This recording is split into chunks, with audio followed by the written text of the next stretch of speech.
A ver, buenas tardes a todos. ¿Me escuchan?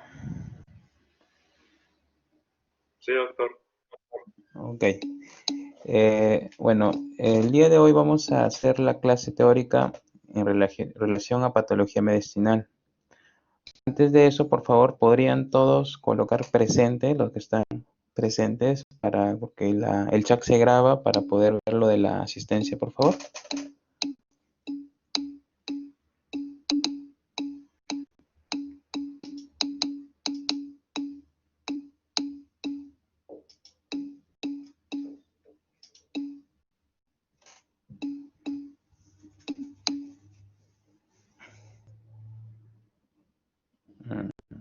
Hay 56 presentes y 74 asistentes.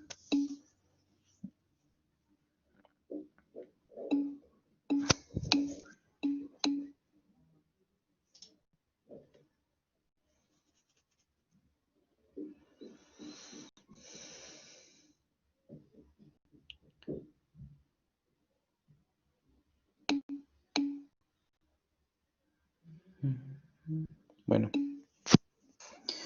mientras sus compañeros se terminan de conectar y colocan su asistencia, vamos a iniciar la exposición. Como les decía, el tema a tratar el día de hoy es sobre patología mediastinal, ¿no? Es un tema amplio, vamos a tratar de resumirlo con los puntos principales, ¿no?, del tema. En primer lugar, el mediastino es el compartimento anatómico extrapleural ubicada en la región tórax. Hay que tener en cuenta sus límites. En la parte anterior está delimitada por el esternón, de la parte lateral por la pleura mediastinal, por la parte posterior con las vértebras dorsales y los arcos costales.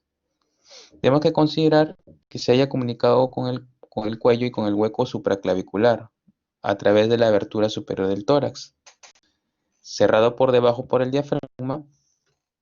En realidad la división es arbitraria, hay diferentes formas de dividirlo y no tiene estrictos fundamentos anatómicos ni embriológicos. Pero sí es importante la división o los límites que se le colocan para poder hacer un estudio clínico quirúrgico, ¿no? Porque la mayoría de lesiones o la gran mayoría de lesiones tienen un tratamiento quirúrgico. Si nosotros hacemos una delimitación, vamos a ver que en una radiografía del tórax, el mediastino está conformada por aquella radiopacidad que se encuentran entre ambos pulmones. Es necesario conocer cómo es una radiografía normal para poder determinar en ocasiones, mediante un estudio simple de imágenes, si podemos encontrar alguna alteración, ¿no?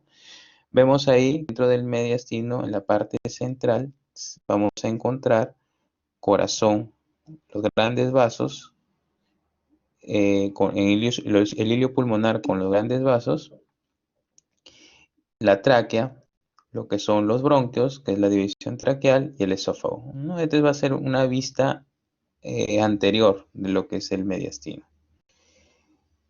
Y de forma lateral podemos dividirlos con las siguientes líneas imaginarias.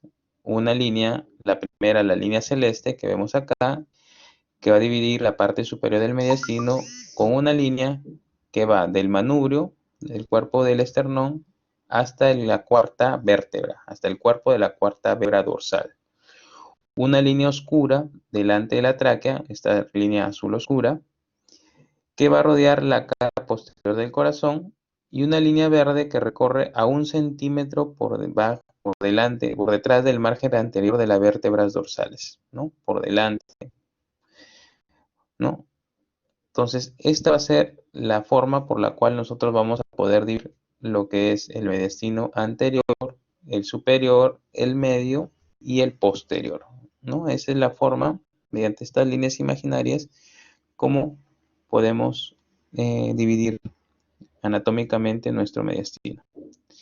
Debemos considerar que, como les decía, existen varias formas de dividirlo, ¿no? Esta es una forma en la cual nos va a permitir diferenciar lo que les dije anteriormente. El mediastino anterosuperior, que es el mediastino que tiene mayor diámetro ¿no? Donde vamos a encontrar mayor diámetro, disculpen, en los primeros años de vida, y posteriormente va a haber una involución, ¿no? Es donde encontramos el timo. Como saben, el timo es una estructura que va a involucionar con los años, que se mantiene entre los 2 y 19 años, es su mayor tamaño y posteriormente involuciona, ¿no? Ahí vamos a encontrar en el mediastino superior la tráquea, el esófago superior, la aorta transversa, ramas brachiocefálicas, el timo como una estructura importante, el arco aórtico, la vena cava y vena ácidos, linfáticos, ganglios y grasa y tejido conectivo. Esas son las estructuras que vamos a encontrar a nivel del mediastino anterosuperior. En el mediastino medio, ¿no? Que podríamos decir, más ancho, más extenso, donde vamos a encontrar estructuras de mayor tamaño. Estructuras como el corazón, el pericardio, la tráquea, los bronquios principales, los vasos pulmonares, los linfáticos, ganglios, y el tejido conectivo, ¿no?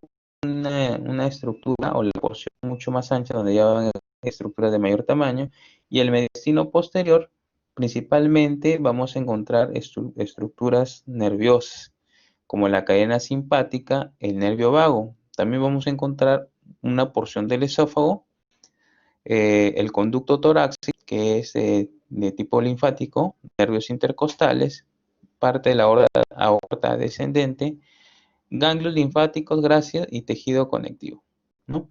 Este cuadro es importante porque nos va a permitir identificar cuáles son las estructuras que encontramos en cada compartimiento, y eso nos permite también deducir cuáles son las alteraciones o las lesiones mucho más comúnmente que más comúnmente encontramos, ¿no? Ahora, como sabemos, síndrome es un conjunto de signos y síntomas que van a caracterizar o que son causados que pueden ser causados por diferentes patologías o diferente etiología. Cuando hablamos de síndrome mediastínico, estamos hablando de un conjunto de signos y síntomas que principalmente resulta de la compresión de uno o varios órganos del mediastino.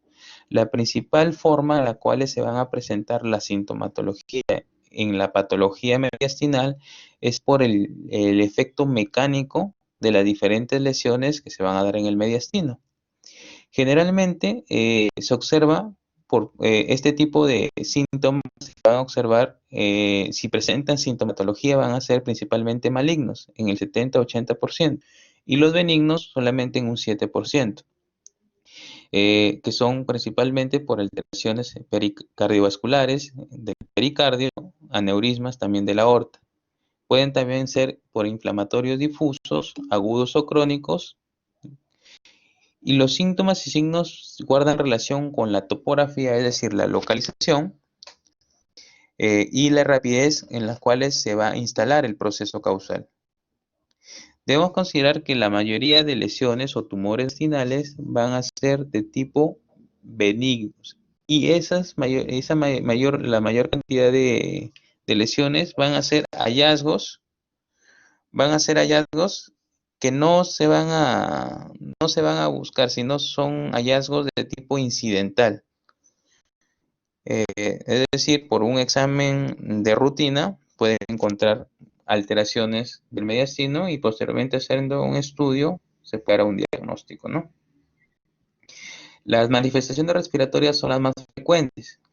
41% en el 41% de los casos, principalmente es tos seca, ¿no? Porque es principalmente por estimulación extrínseca a la vía aérea, disnea por compresión de la vía aérea, y cianosis cuando esta compresión se hace mucho más severa y evita el paso del aire a través de la vía aérea hacia alvéolos.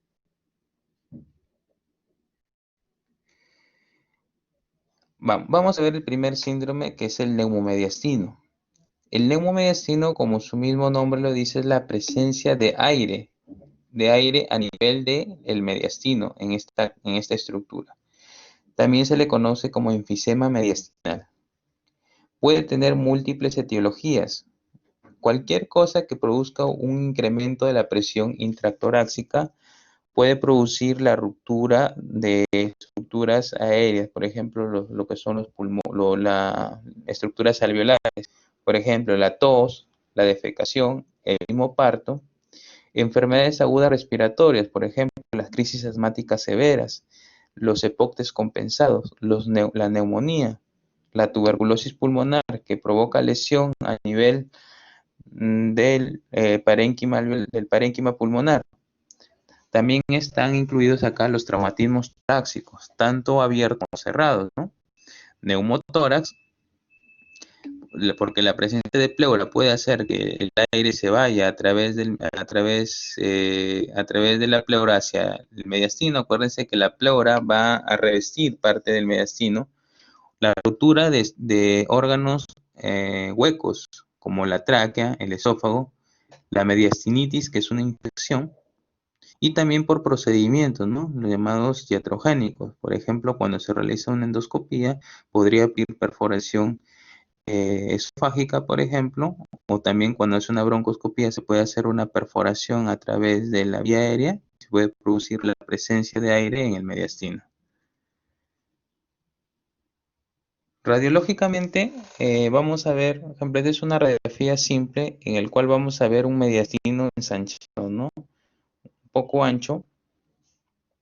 Y si vemos acá alrededor de la silueta cardíaca y de la silueta de la aorta a nivel de también, acá vemos de la tráquea de la parte superior, vemos acá un borde de un borde bien definido, radiolúcido, ¿no?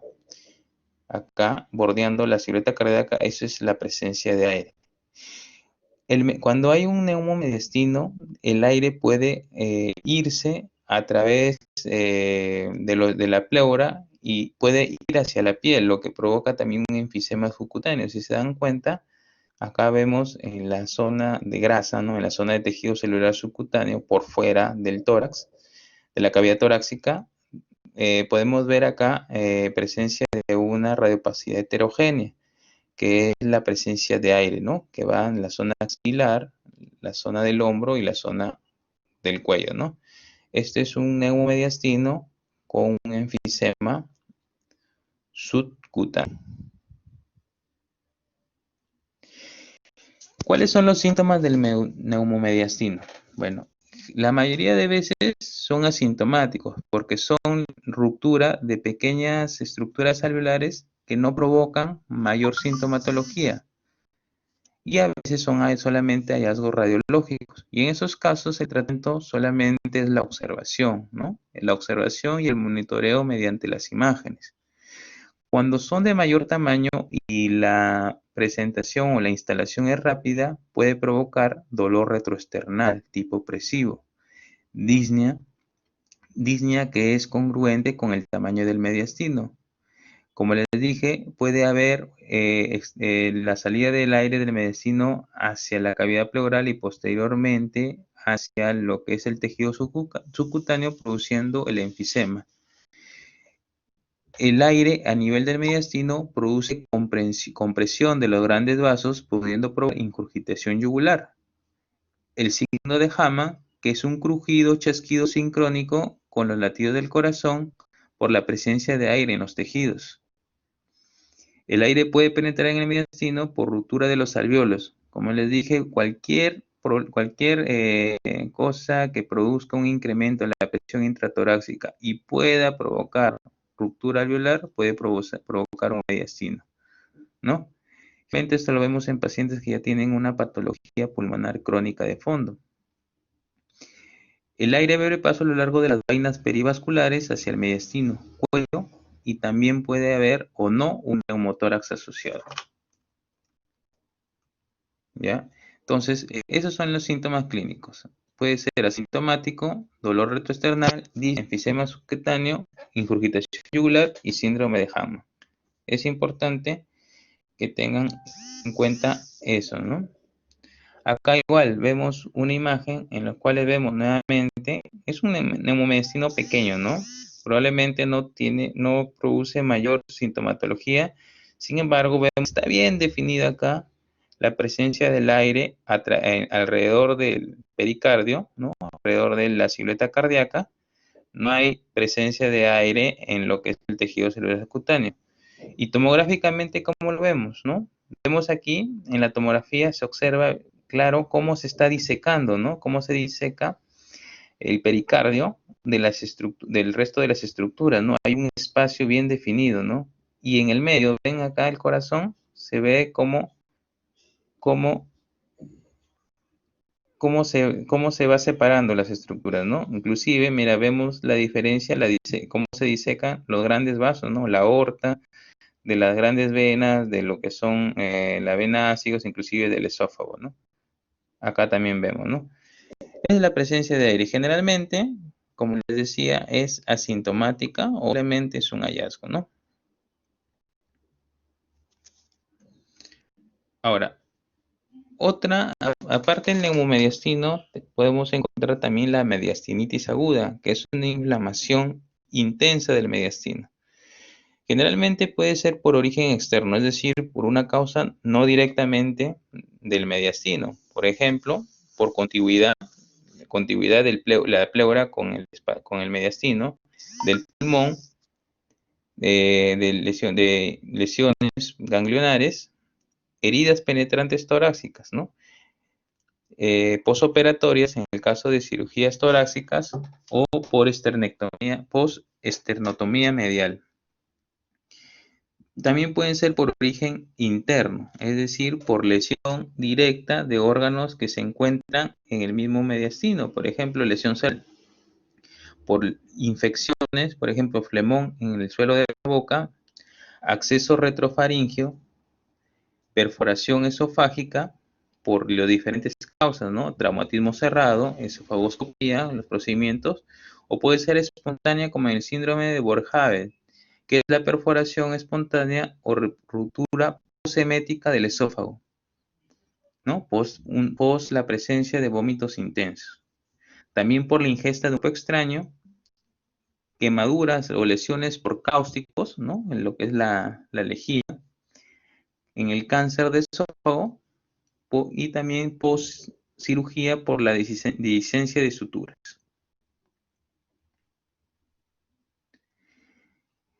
Por las lesiones a nivel de tráquea de la vía aérea, por la tráquea y los bronquios, rotura traqueobronquial, por un traumatismo cerro, por una lesión post procedimiento, por una traqueobroncoscopía, también por lesión pleuropulmonar, en el caso de acceso pulmonar y empima pulmonar. Es decir, cualquier daño dentro de una estructura mediastinal o que esté adyacente a la misma puede producir una inflamación intensa o una infección intensa, y eso va a provocar la mediastinitis aguda.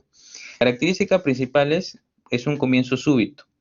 Va a tener síntomas, un síndrome séptico, ¿no? Un proceso inflamatorio severo que produce escalofríos, fiebre alta, va a ser un síndrome tóxico con afectación intensa del estado general.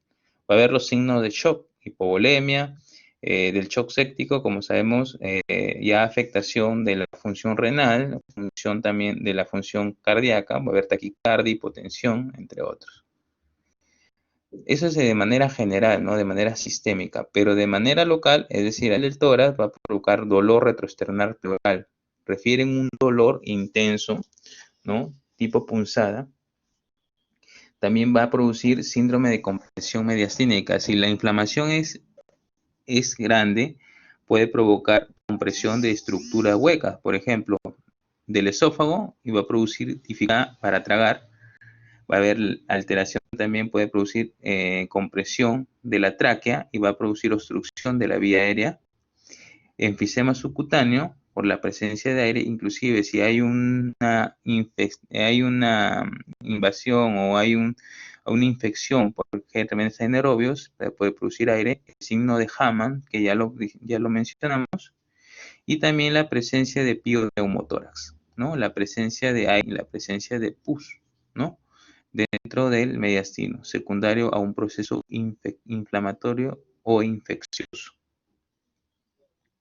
El diagnóstico se hace por radiografía de tórax o mucho más específica es la tomografía, ¿no?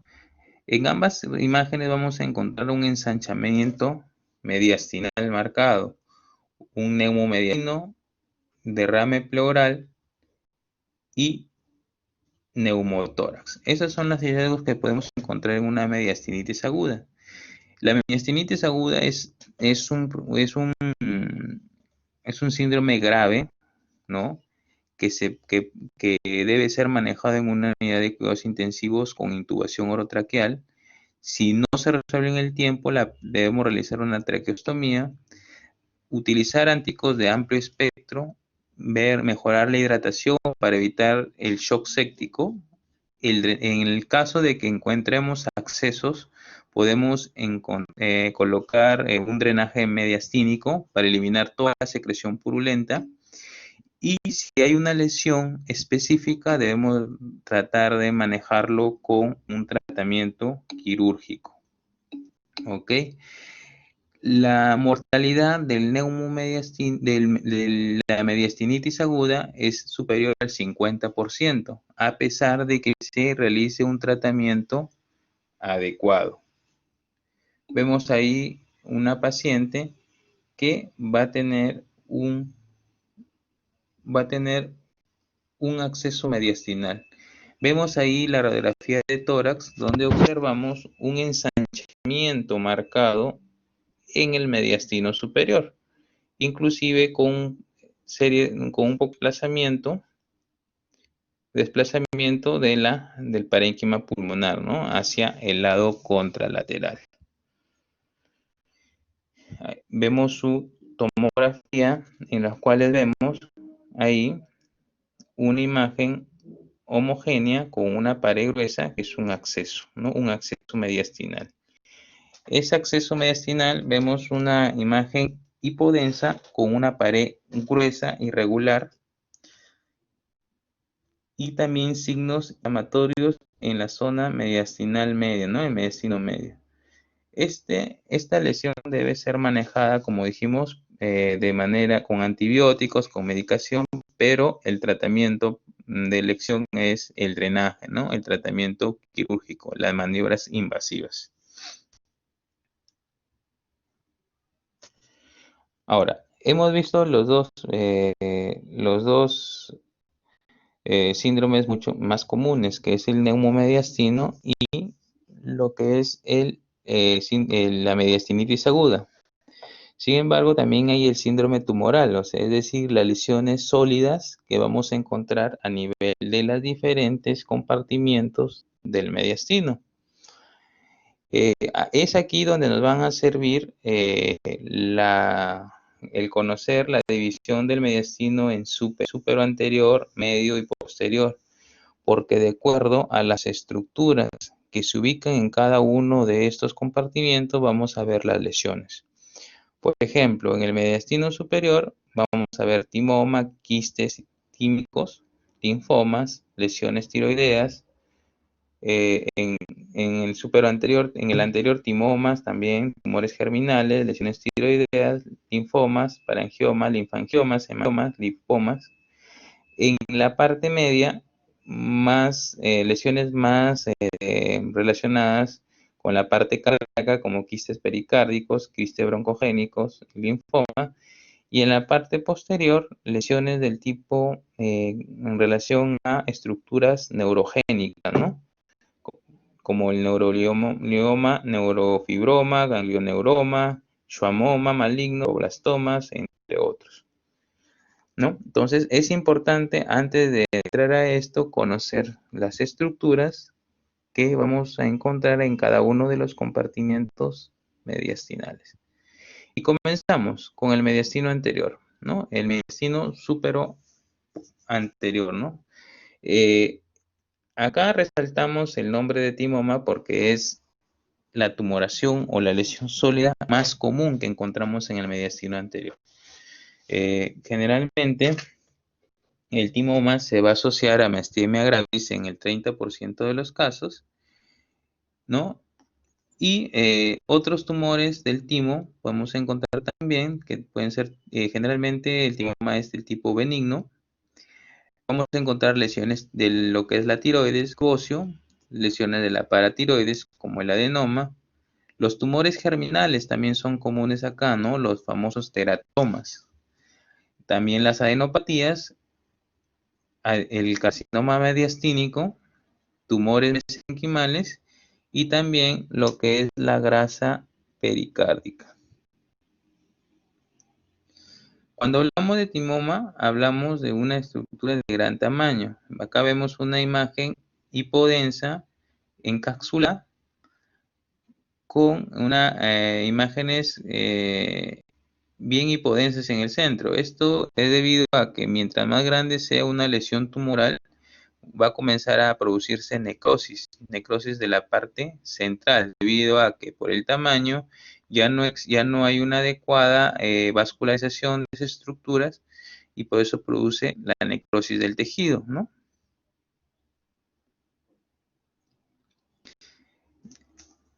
Ahora, eso es en relación al timoma, que suelen ser de gran tamaño, ¿no? Como le dije, asociado a Myasthenia gravis, y generalmente no causan mayores síntomas hasta cuando ya tienen un suficiente tamaño para producir problemas de tipo mecánico. Ahora, los otros tipos de tumores también comunes en el mediastino anterior son los teratomas. Los teratomas principalmente son tumores de células germinales. Los tumores de células germinales principalmente están en lo que son los genitales, ¿no? En las células germinales. El 3% del total de teratomas vamos a encontrarlos en el tórax, en el mediastino anterior. Generalmente contienen diferentes tipos de tejido, ¿no? Del endodermo, mesodermo o ectodermo. Podemos encontrar tejidos como pelo, músculo y hueso, que generalmente se encuentran bien diferenciados, ¿no? Podemos encontrar tumores con estructuras bien definidas. Se presenta con más frecuencia, como le dije, en los tejidos germinales, por ejemplo, en el ovario de la mujer, los testículos del hombre. También tenemos que considerar, no todos los teratomas son malignos, ¿no? Generalmente puede contener uno o más tipos de tejido. Pueden ser también de tejido de tipo embrionario o de caracteres muy diferenciados, y pueden ser benignos o malignos. Generalmente, quien tiene mayor posibilidad de ser un tejido maligno son los tejidos poco diferenciados. En cambio, los tejidos diferenciados, o sea, que tienen características propias de los diferentes capas capas de tejido, eh, tienen poca posibilidad, o la posibilidad de que sean malignos es mucho menor. Podemos encontrar también que se les puede denominar quiste dermoide maligno, ¿no? Tiene otra denominación.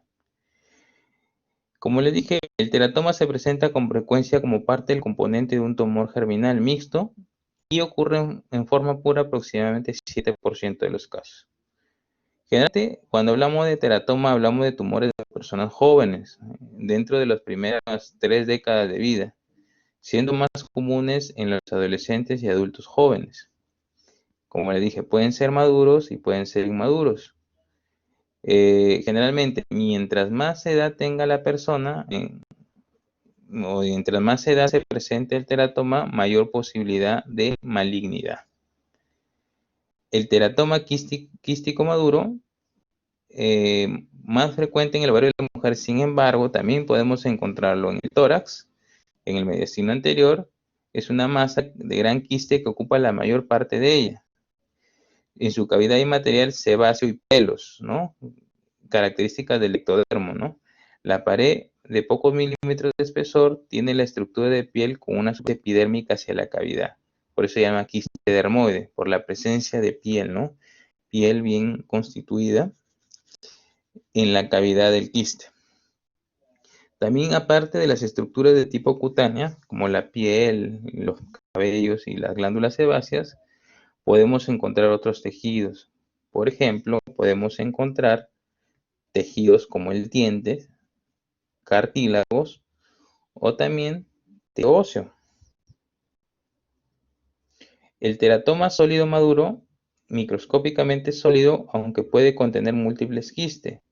también es constituido por la mezcla de tejidos adultos bien diferenciados. Cuando hablamos de maduro, estamos hablando de tejidos bien diferenciados. Y cuando hablamos de inmaduros, hablamos de tejidos poco diferenciados, generalmente o son similares a los tejidos de tipo embrionario. Y estos son los que son más potencialmente malignos. Por ejemplo, tenemos a esto le llamamos el teratoma inmaduro. Y los teratomas puros en hombres prepúberes, sean maduros y inmaduros, siguen siendo en curso benigno. Y en hombres postpúberes, aun cuando son maduros, pueden producir metástasis o teratomas o con tumores germinales no seminomatosos más agresivos. Generalmente, como les dije, como mencioné, los teratomas generalmente son de personas jóvenes, personas púberes, prepúberes, púberes y adultos jóvenes. Mientras a más edad se presente ese tipo de tumor, mayor posibilidad de malignidad. Mientras más diferenciados sean los tejidos que contiene, menor posibilidad de malignidad, y mientras más indiferenciados, mayor posibilidad de malignidad. Acá encontramos una imagen de un teratoma donde vemos una lesión sólida, heterogénea, y dentro de ella vemos diferentes densidades. Estas densidades son de acuerdo a los diferentes tipos de tejidos. Vemos acá lesiones bien hiperdensas, y si las comparamos con lo que son la densidad de las costillas es la misma. Esto generalmente está constituido por huesos, ¿no? Por tejido óseo, por dientes, ¿no? Y el resto está constituido por grasa, por piel, ¿no? El resto de las densidades. Acá vemos, por ejemplo, y lo mismo, ¿no? Vemos acá una lesión heterogénea con múltiples lesiones quísticas, ¿no? Estas imágenes hiperdenso, pero en el centro, en la parte media, vemos tejido de tipo sólido, también heterogéneo. Este está constituido por diferentes tipos de tejido, ¿no? Y en la parte del lado derecho vamos a encontrar una muestra patológica, ¿no? Una pieza patológica en la cual vemos un teratoma y vemos, ¿no? Son estructuras heterogéneas con diferentes tipos de tejidos, ¿no? Vemos ahí tejido graso, ¿no? Vemos que es una lesística con espacios ocupados por pelos, material sebáceos, restos necróticos. Como les decía, mientras más grande sea una lesión, mucho mayor posibilidad de que exista una necrosis central debido a la disminución de la vascularización del tumor, porque acuérdense que todos los tumores tienen un metabolismo incrementado y necesitan una mayor cantidad de sangre para realizar su metabolismo. ¿Ok? Ahora, eso es en relación, o sea, cuando hablamos de medicina anterior debemos tener en cuenta el timo, el timoma y lo que son los teratomas. Son los más comunes y los que más se van a presentar y más van a encontrar. Hablando de mediastino medio, vamos a hablar ya de tumoraciones o lesiones que se encuentran dentro del mediastino medio. Tenemos los quistes pericárdicos, tenemos los quistes broncogénicos, quistes entéricos, los linfomas, principalmente el linfoma de Hodgkin, adenopatías metastásicas y no tumorales.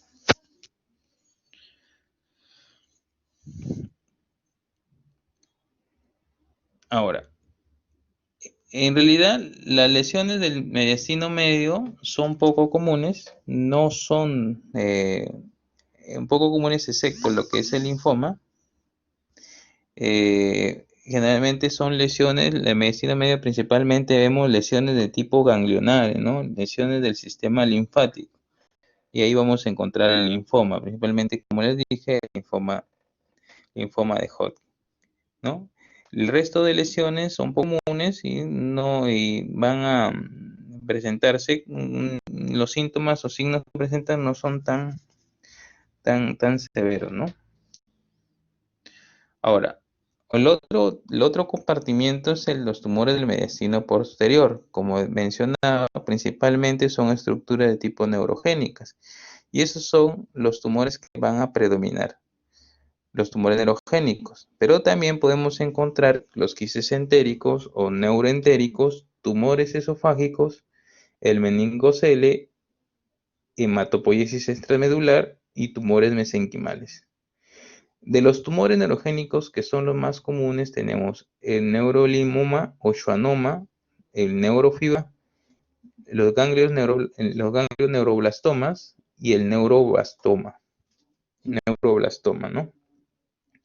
El schwannoma, que es un tumor benigno originado de la neuroilema de los nervios periféricos y raíces raquídeas, es el más frecuente. Este tumor se va a encontrar en los espacios entre lo que son van a originarse entre las vértebras y en los nervios periféricos que salen a través de los orificios que están alrededor de los nervios, ¿no? Alrededor de las vértebras, ¿no? Consisten en masas modulares encarceladas y pegadas a la superficie del nervio. Son de consistencia firme y al corte van a tener una coloración blanquecina o amarillenta. Tenemos que tener en cuenta que en ocasiones van a tener áreas de degeneración quística y los pacientes generalmente son asintomáticos. Y como la mayoría de tumores o lesiones mediastinales, su descubrimiento son de forma incidental, ¿ya? No originan mucha sintomatología, sino que incidentalmente, pues, generalmente son encontrados incidentalmente.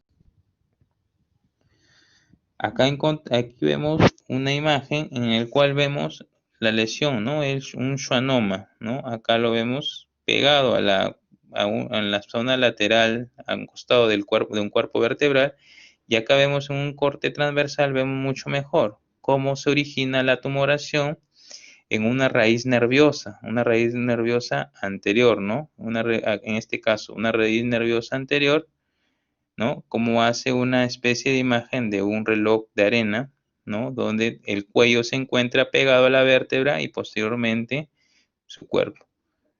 Son de consistencia son de densidad, una densidad heterogénea, ¿no? Ahí vemos el schwannoma. Y también otro tipo de tumor o de lesión en el mediastino posterior tenemos el neuroblastoma. El neuroblastoma, al igual que el schwannoma, también proviene de lo que son tejidos neurogénicos, pero a diferencia del schwannoma, el neuroblastoma pertenece o corresponde a la cadena simpática, ¿no? La cadena simpática. La mayoría de neuroblastomas son de tipo malignos, ¿no? Estos neuroblastomas van a hacer metástasis muy frecuentemente al hígado y al hueso. Este neuroblastoma generalmente se da en personas prepúberes.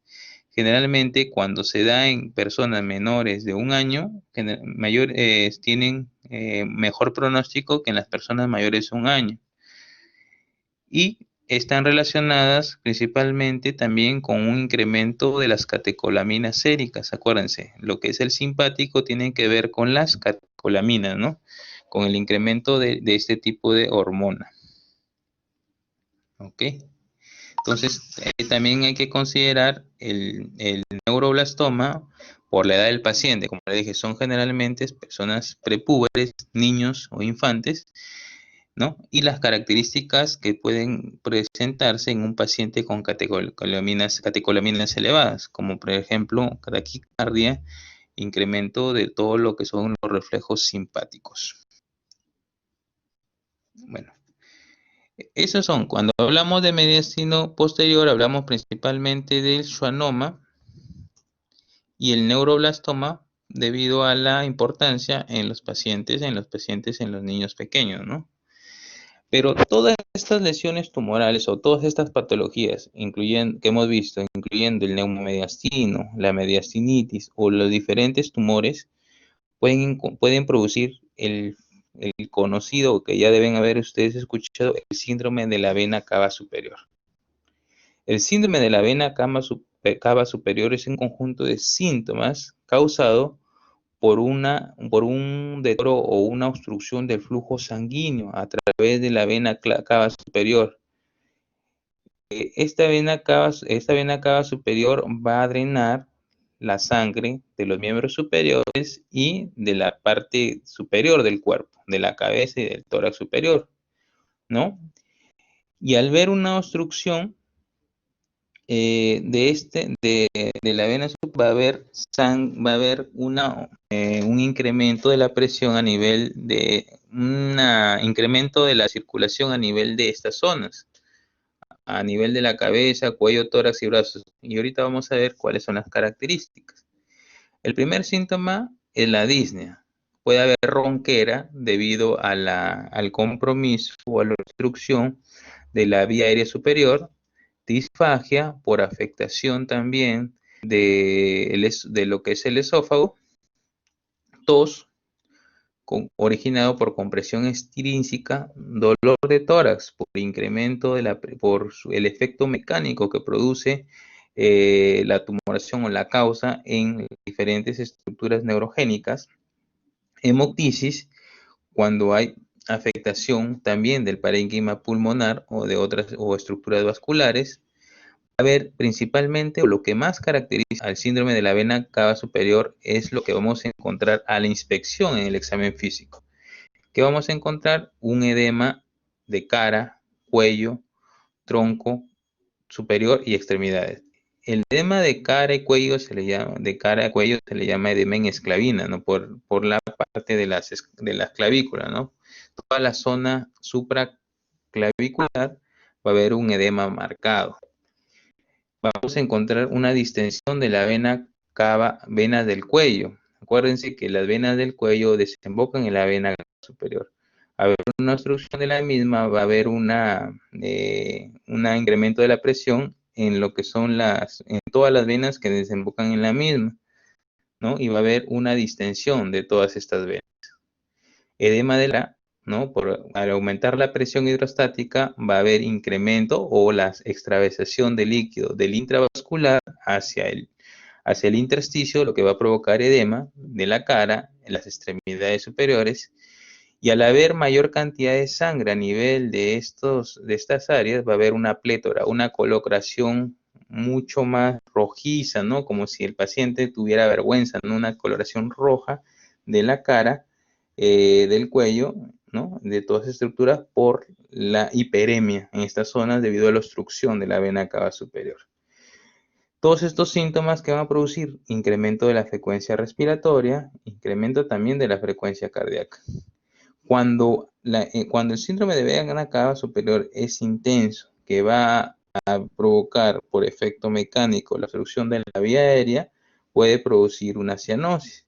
También por lesión de los nervios de la cuerda vocal, lesiones que son las cuerdas vocales, puede producir parálisis de la misma.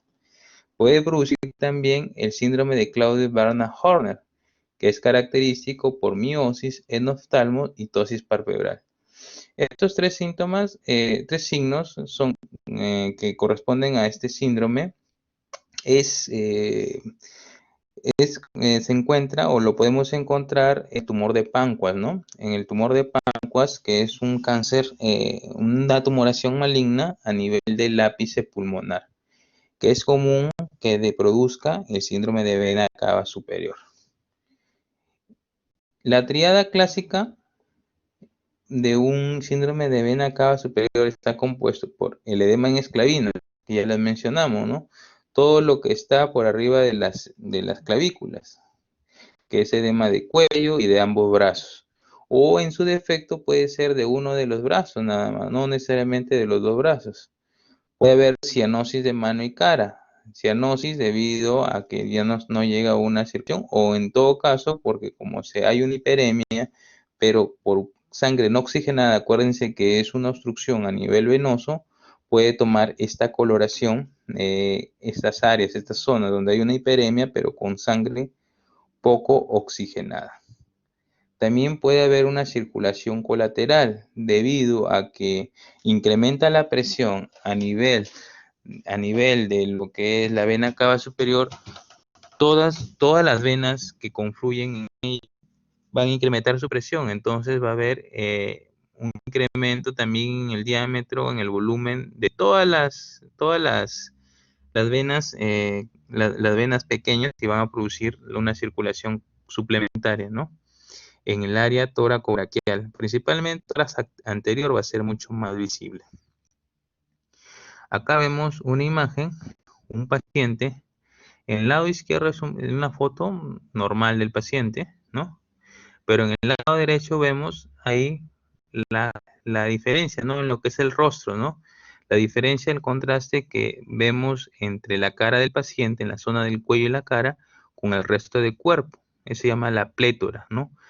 Inclusive también hay un aumento de volumen, un pequeño edema, ¿no? Pareciera que tiene está más gordito, pero en realidad es edema facial y de cuello asociada a la coloración rojiza, se podría decir, ¿no? Con la coloración por la hiperemia que se denomina plétora.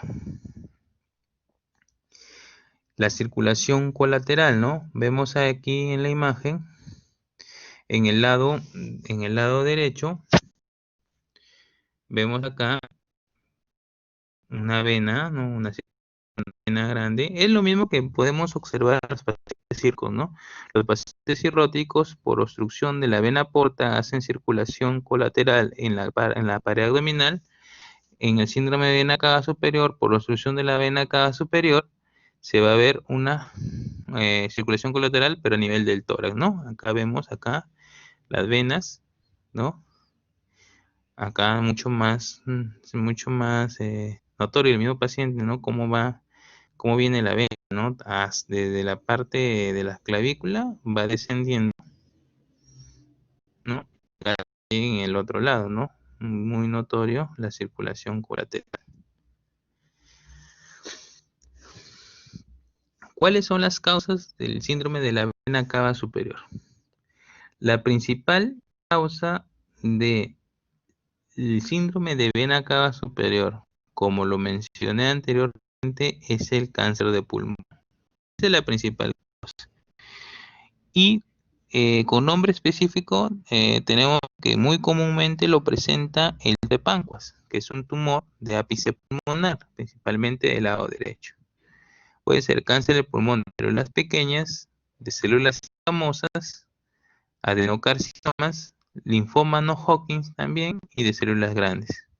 También puede producir también síndrome de vena cava superior la presencia de un coágulo en un catéter intravenoso de cable marcapaso, ¿no? La tuberculosis también, ¿no? La tuberculosis a nivel de adenopatías mediastinales puede producir también un efecto en masa. Histoplasmosis, de la misma manera, tromboflebitis por afectación venosa, aneurisma aórtico. Hay aneurismas de gran tamaño que pueden producir este tipo de problema. Por contigüidad con la vena cava superior, producen el síndrome de vena cava superior. Los bocios, el bocio intratorácico, ¿no? Tenemos que la tiroides es extratorácico, pero cuando el bocio es de gran tamaño, va hacia la parte torácica y puede producir compresión vascular y el síndrome de vena cava superior. Dado la relación o compromiso o no de la desembocadura en ácidos, podemos tener las siguientes modalidades de síndrome de vena cava superior.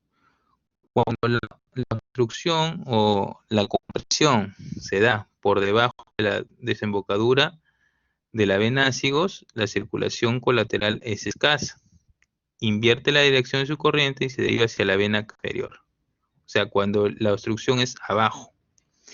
Cuando compromete la desembocadura de la vena ácidos, un gran desarrollo de circulación colateral, supresión de la vía anastomótica.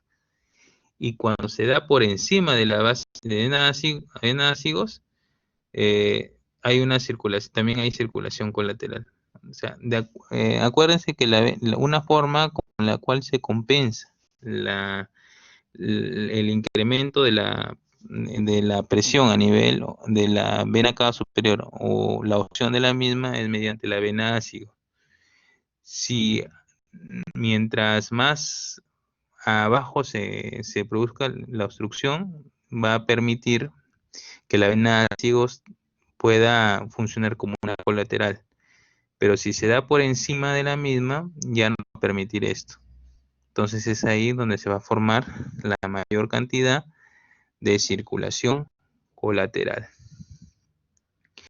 Aquí vemos una imagen donde encontramos una lesión a nivel de mediastino grande que está ocupando todo lo que es el mediastino medio, mediastino posterior, diríamos, ¿no? Medio y posterior, y que está comprimiendo todas las estructuras, inclusive está haciendo un efecto en masa en lo que es la tráquea, ¿no? La está desviando hacia el lado contralateral. Esta masa va a producir una presión de lo que son los vasos o las grandes estructuras vasculares, produciendo lo que es la circulación colateral. Estas fotos son un poco más, se nota mucho más esa circulación colateral, ¿no? Acá vemos una paciente mujer donde vemos el cuello edematizado, ¿no? Aumentado de volumen, y vemos una circulación colateral también marcada. Y acá ya vemos un paciente donde la circulación colateral es mucho mayor, ¿no? Muchísimo mayor. Y también está el contraste de la coloración de la piel, tanto del cuello con la zona del tórax anterior, ¿no? La parte más baja. Igual acá vemos un paciente relativamente joven, en lo cual la afectación es solamente un lado vemos el lado derecho, no encontramos circulación colateral, pero si nos vamos hacia el otro lado, vemos una circulación colateral marcada. La mayoría de veces es bilateral, pero también puede ser de un solo lado. Y en la otra imagen vemos, ¿no?, mucho más de cerca la circulación colateral en el lado izquierdo.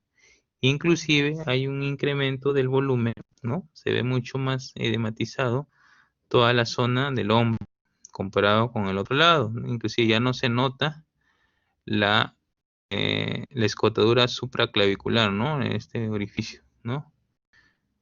Y comparando lo que son las manos, los brazos, vemos, ¿no? También el edema marcado comparando el incremento de volumen del lado izquierdo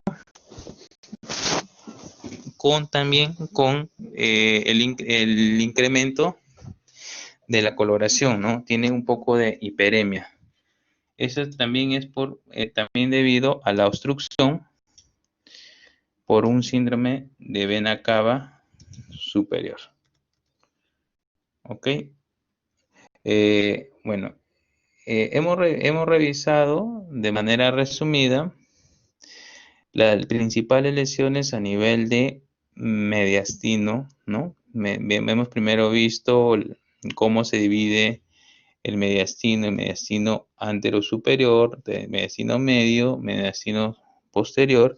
Hemos revisado rápidamente cuáles son los tumores mucho más, o las lesiones más comunes, y hemos visto que estas lesiones pueden producir un síndrome de vena cava superior, que es muy conocido, lo van a ver, ¿no? Lo van a ver de manera seguida dentro de su práctica clínica en pacientes principalmente por neoplasia, por cáncer pulmonar. ¿Tienen alguna pregunta, alguna duda de la clase?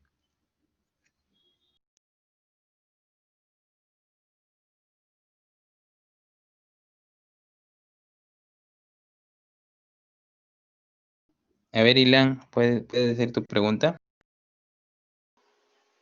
Profe, una pregunta. Doctor, una pregunta. En cuestiones al síndrome mediastínico, en la parte posterior, el el síndrome de Petit se ve muy frecuente en Perú, o no se ve muy frecuente. ¿Síndrome de qué dijiste? No te escuché bien. De Petit.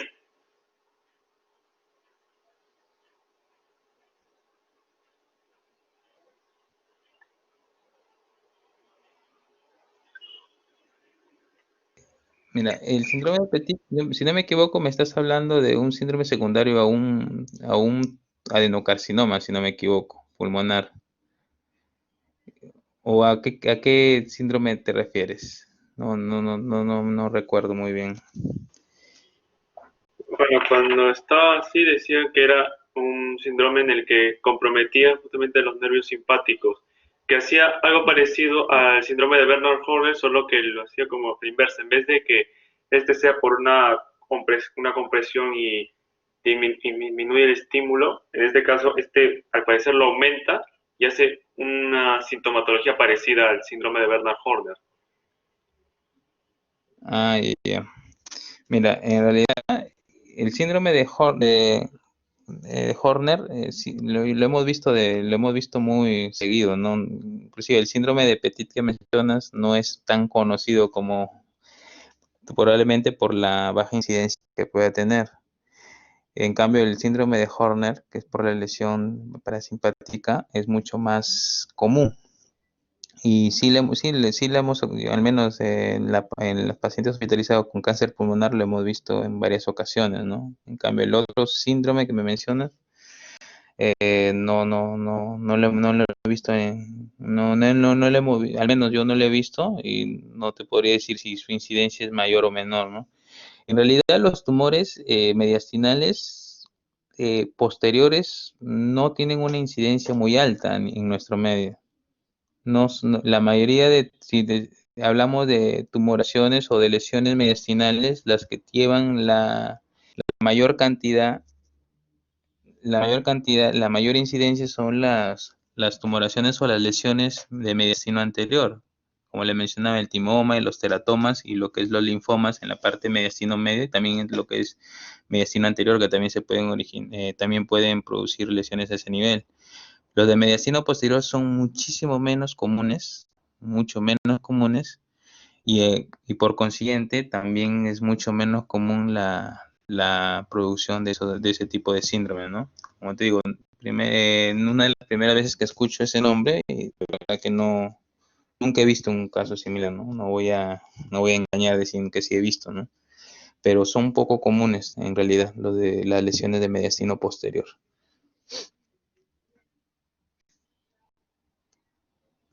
¿Alguna otra pregunta?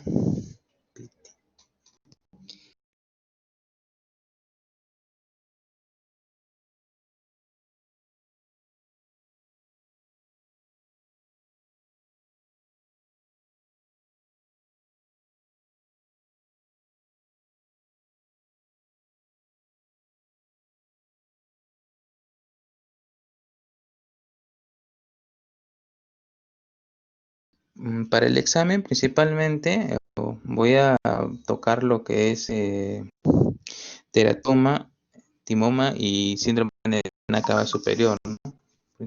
Se nos ha dicho que coloquemos un caso clínico en relación a eso y vamos a más que todo vamos a tomar, que es lo más común, porque como les decía, cuando comenzamos a revisar lo que son tumoraciones, hay un montón de tumoraciones o lesiones a nivel de mediastino, las cuales no van a encontrar, o tal vez en toda su vida van a ver, ¿no? Al igual que por la poca incidencia que tiene. En relación al examen, vamos a tomar lo más común, que es el síndrome de vena cava superior, lo que es tumoraciones del mediastino anterior, principalmente esas dos, ¿no? Por si acaso. ¿Alguna otra pregunta que tenga?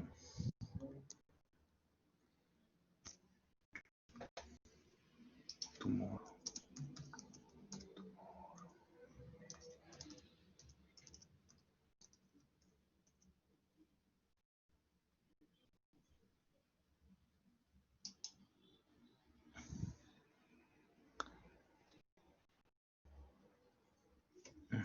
¿Nadie?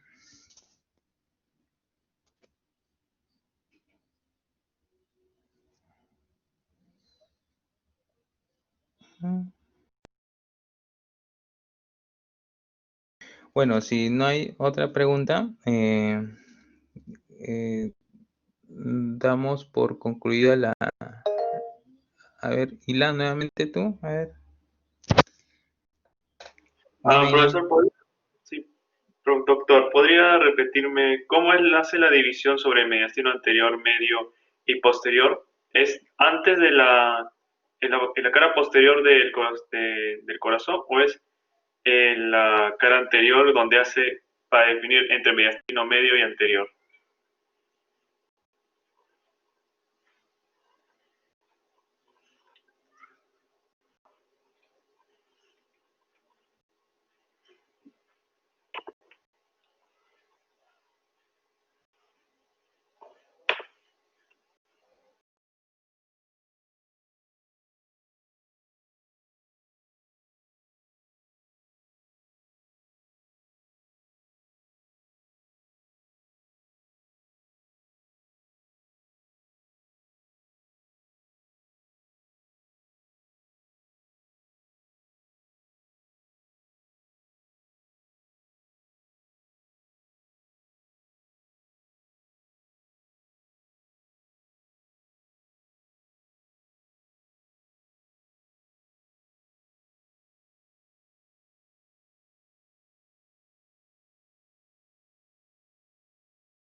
Habla, ¿me escuchas?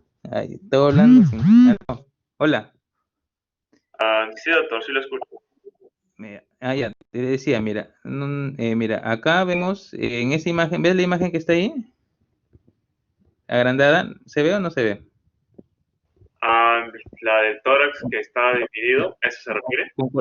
Con colores, Ah, sí, ¿sí? pero se ve igual. No, creo que no cambia si usted lo agranda o no, porque yo lo veo del mismo tamaño.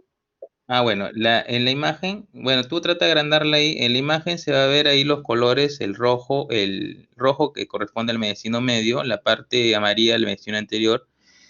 Bueno, estaba hablando y no me había fijado que el micro estaba apagado. La estructura cardíaca, el corazón sirve, aparte de ser la estructura principal del mediastino medio, también corresponde, nos ayuda también a hacer la división, ¿no? La línea que es posterior a lo que es el pericardio. El pericardio posterior es el límite que nos va a dar la parte anterior del mediastino posterior. Y la cara anterior del pericardio, eso nos va a dar el límite posterior del mediastino anterior. O sea, el corazón funciona tanto como, nos corresponde tanto como la estructura principal del mediastino medio, que también nos sirve para hacer la división de manera imaginaria de una línea o de una división entre lo posterior y lo anterior. ¿Ok? Acuérdate que en el mediastino medio vamos a encontrar el corazón principalmente y todo lo que es relacionado al hilio pulmonar, ¿no? En la parte central. Eso principalmente. O sea, y en la diapositiva previa, en la número 4, ahí donde ves entre la línea azul y la línea verde, esa franja representa lo que es el mediastino posterior. Sería una línea que vaya por delante de la silueta cardíaca, que va a delimitar el mediastino posterior del mediastino anterior, ¿no? Del mediastino medio del mediastino anterior. ¿Ok? Ah, O sea, esta línea, la línea verde y la línea azul, eso que ves ahí, ese espacio, ese es el mediastino posterior. Si te das cuenta, el mediastino posterior, su límite no es justamente pegado a la parte anterior de las vértebras, ¿no? Sino, como dice la línea, es 1 centímetro por detrás del margen anterior de las vértebras dorsales. Por eso incluye los agujeros por donde salen los nervios periféricos y de ahí salen las estructuras, lo que son las tumoraciones neurogénicas, ¿no? Justamente en uno de los gráficos, cuando hablamos del schwannoma, veíamos cómo salen, ¿no? De los orificios laterales que se encuentran entre las vértebras, y ahí salen los nervios periféricos y también, ¿no? Y ahí esos están incluidos dentro del mediastino posterior, ¿no?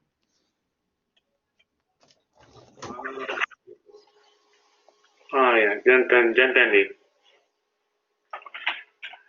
Muchas gracias, doctor.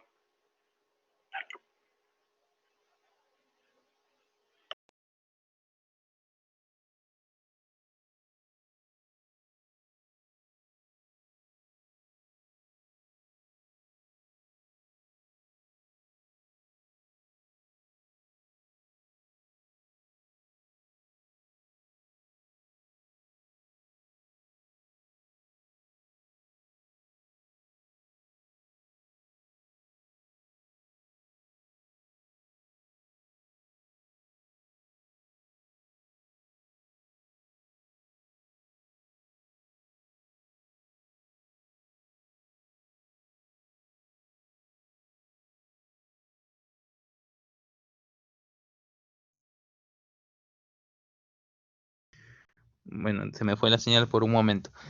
Bueno, ¿hay alguna otra duda? Como le dije, la división del mediastino van a encontrar diferentes divisiones de acuerdo a las diferentes formas, como pueden ver en la anatomía, ¿no? Algunos, como le dije, es solamente mediastino antero-superior, otros lo dividen en el superior por un lado, el anterior por otro lado, el medio por un lado y el posterior, ¿no? Hay diferentes formas de verlo, ¿no? Acá lo importante es conocer, la mayoría coinciden en las estructuras que están, ¿no? Y toman siempre como base el corazón, ¿no? El corazón en el centro, siempre en la parte central y todo lo que está por detrás del corazón, mediastino posterior, por delante del corazón, mediastino anterior, por arriba del corazón, lo que es el mediastino superior, ¿no? Más o menos Esa es la forma como hacen las divisiones. Ya hay los diferentes puntos anatómicos, bueno, eso ya lo pueden revisar posteriormente, ¿no? Bueno, si no hay ninguna otra pregunta, estamos por terminar la clase y como les dije, básicamente las preguntas de examen van a ser, ¿no? De lo que es principalmente del síndrome de vena cava superior y de lo que son las tumores mediastino anterior. Que mediastino anterior es la mayor cantidad de tumoraciones que van a encontrar o de las lesiones en el mediastino anterior es lo que más van a ver. Los otros tipos de lesiones, tanto del posterior y del medio, son mucho menos frecuentes en nuestro medio.